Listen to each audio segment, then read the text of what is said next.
We have supreme mathematics to deal with order.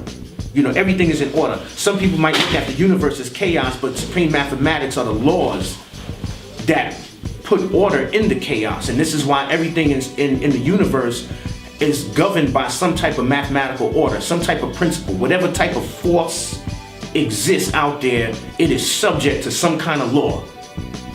And that law, if you examine it close enough, it deals with some type of mathematical property. And this is why you can't study no science without mathematics. You gotta have, they're brother and sister, they're hand in hand.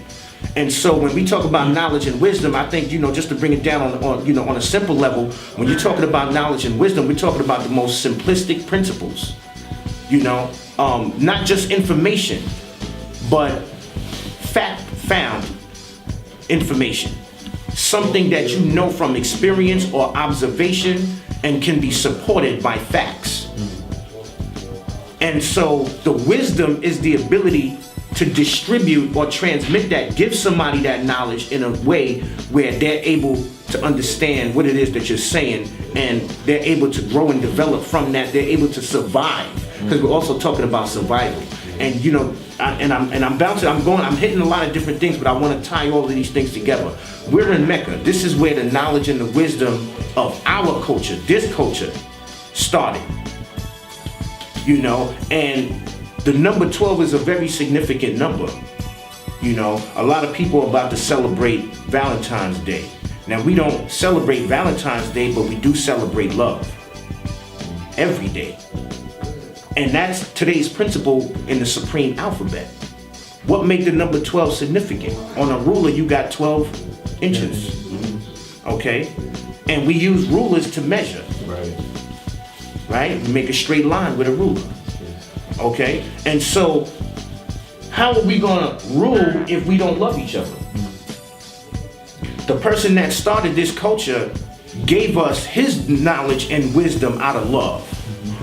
He had enough love for wayward young people and patience, humility, as Sunez stated earlier. He was civilized enough and humble enough to be able to teach young people and relate to them in a way where nobody else in society was able to reach them and relate to them. And he gave them a degree of knowledge and wisdom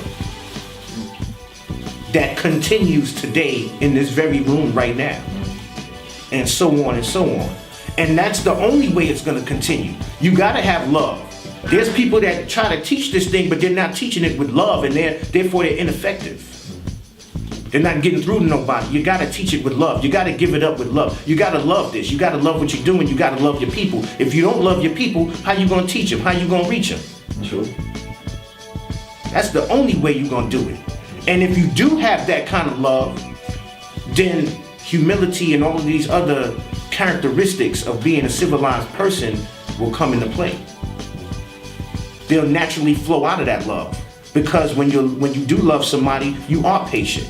You do put up with things that you might not agree with, or that might upset you, or that might frustrate you and piss you the hell off.